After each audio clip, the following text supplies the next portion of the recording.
ہم نے رب کے حکموں کو توڑا، ہم نے پرواہ ہی نہیں کی. ہم سمجھے دنیا میں آئے ہیں تو ہماری دنیا ہے، آوارہ ہوں، خواہشات نفس کے مطابق زندگی گزاریں، آنکھیں بے حیائی میں لگی رہیں، سوچیں آوارگی میں لگی رہیں، کان نغمے سنتے رہے، زبان جھوٹ بکتی رہی، ظلم و جبر کا بازار گرم رکھا، عصمت عزت پامال کرتا رہا، لوگوں کا مال لوٹتا رہا، حق غصب کرتا رہا، کلیجی اور دل چیرتا رہا، لوگوں کو زخمی کرتا رہا، لوگوں کے جذبات سے کھیلتا رہا. پرواہ نہیں کی کہ یہ دنیا ہے، امتحان گاہ ہے، چند دنوں کے لیے آئے ہیں، اللہ کے حضور پیش ہونا ہے، عملوں کا حساب ہونا ہے.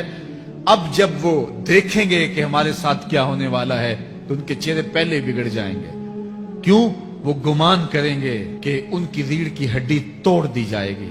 ایسے عذاب آئیں گے جس طرح کسی کی ریڑھ کی ہڈی ٹوٹ جائے تو اس کا چہرہ شگفتہ گلاب تو نہیں ہوتا، اس کا چہرہ جو ہے وہ تو کس قدر مرجھایا ہوا ہوتا ہے. تو اللہ ارشاد فرماتا ہے اس طرح ان کے چہرے ہوں گے. ابھی عذاب آیا نہیں ہے لیکن چہرے پہلے اترے ہوئے ہوں گے، اور جب عذاب کی بھٹی میں ڈالے جائیں گے. اللہ اکبر.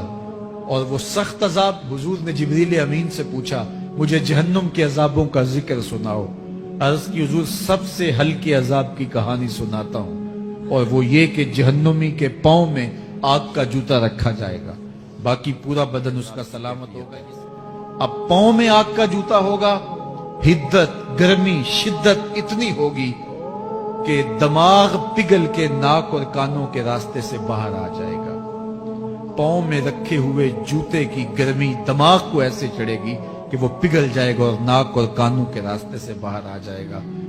تو اللہ کے عذاب کے خوف سے چہرے بگڑ جائیں گے، حالت سلامت نہیں رہے گی. یہ بات ذہن میں رکھیں کہ اللہ جس کو جہنم میں ڈالے گا اس کو اس صورت میں نہیں ڈالے گا. یہ محمدی صورت ہے، یہ شکل اس کی چھین لی جائے گی اور اس کی شکل بڑی کر دی جائے گی.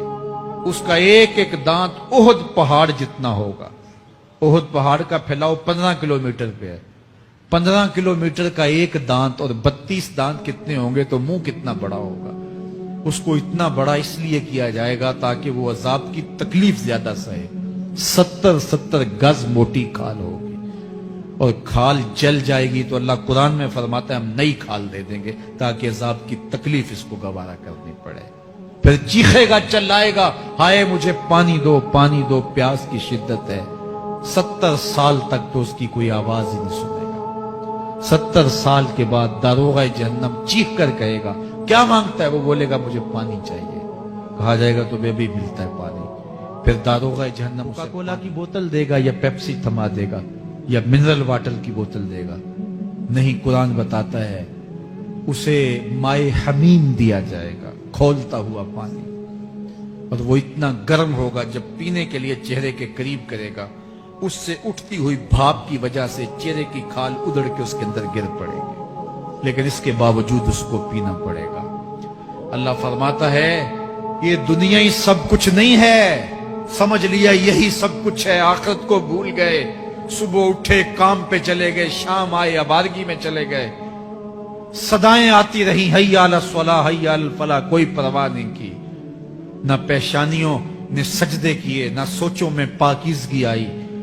زندگی یوں گزار کے چلے گئے. ایسے نہیں، کہا ایک وہ ہوں گے جن کے چہرے شگفتہ گلاب ہوں گے، ایک وہ ہوں گے جن کے چہرے بگڑے ہوئے ہوں گے. اللہ اکبر. کلا اذا بلغت التراقی.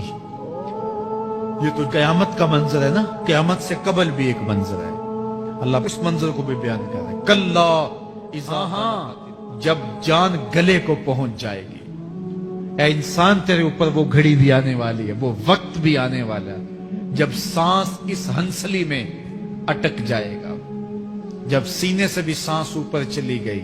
اب ڈاکٹر بھی لا علاج قرار دے رہے ہیں کہ اب علاج نہیں رہا ہے، جان بس اب نکلنا چاہ رہی ہے.